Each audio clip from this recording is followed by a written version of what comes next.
इफ्तारी में आपका मन कुछ मीठा खाने के लिए कह रहा है, लेकिन आपके पास वक्त बहुत कम है, तो आपके लिए मैं एक ऐसी रेसिपी लेकर आई हूँ जो आप मिनटों में बना सकते हैं और आपकी मिठाई के शौक़ को भी ये पूरा करेगा। हेलो फ्रेंड्स, मैं हूँ Asifa. Welcome back to Asifa कोसेस कुकिंग। पहली बार चैनल पर आए हैं तो चैनल को लाइक और सब्सक्राइब ज़रूर कर लीजिएगा। तो इसके लिए मैं यहाँ पर ले रही हूँ 2 केले, जो थोड़े से पके हुए थे वो केले ले रही हूँ मैं। फिर उसके बाद मैं इसमें डाल रही हूँ आधा कप गुड़ का पाउडर डाल रही हूँ, चाहे तो आप यहाँ पर शक्कर का भी इस्तेमाल कर सकते हैं। और आधा ही कप मैं यहाँ पर इसमें दूध डाल रही हूँ और इन सब चीज़ों को हमें मिक्सी में अच्छे से पीस लेना है। फिर हम इसे एक बाउल में निकालेंगे। तो अब इसे एक बाउल में मैं निकाल रही हूँ। तो आज बेसिकली हम बना रहे हैं मीठे गुलगुले, और वो भी एक हेल्दी तरीके से। अब इसमें मैं डाल रही हूँ 1 कप गेहूँ का आटा। यहाँ पर चाहे तो आप मैदे का भी इस्तेमाल कर सकते हैं। थोड़ा सा आटा मैं पहले डाली हूँ, थोड़ा थोड़ा डालकर इसे हमें अच्छे से मिक्स करना है। एक साथ ही नहीं डालेंगे, बस थोड़ा थोड़ा करके हम इसे अच्छे से डालते जाएंगे और इसे अच्छे से मिक्स करेंगे।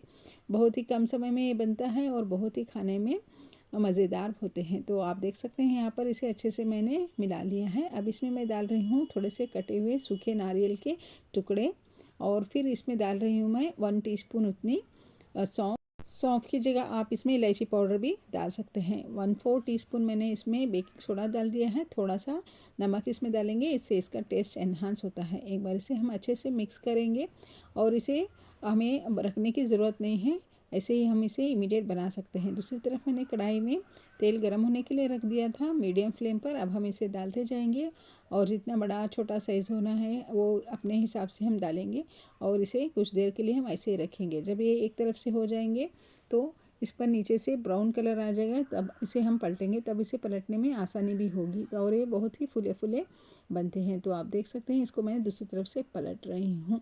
अगर वीडियो आपको थोड़ी सी भी अच्छी लग रही है तो वीडियो को लाइक और शेयर ज़रूर करिएगा, और आज की इफ्तारी में आप इसे ज़रूर अपने घर में बनाइए।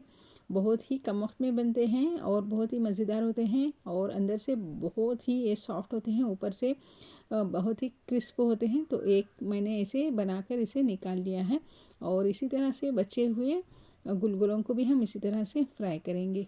मीडियम फ्लेम पर ही हमें फ्राई करना है। तो देख सकते हैं कितने मज़ेदार और कितने टेस्टी ये बने हैं। उम्मीद करती हूँ कि आपको मेरी ये रेसिपी पसंद आई होगी। रेसिपी अगर अच्छी लगी तो लाइक, शेयर और चैनल को सब्सक्राइब करना ना भूलिएगा, और साथ में दिए गए बेल को भी प्रेस करिएगा। तो देखा ना आपने, इस मीठे गुलगुले को बनाना कितना आसान है और खाने में बहुत मज़ेदार होते हैं। मैं आज आपके लिए लेकर आई थी बनाना गुलगुले की रेसिपी। मिलती हूँ एक नई रेसिपी के साथ, तब तक के लिए थैंक यू फॉर वॉचिंग।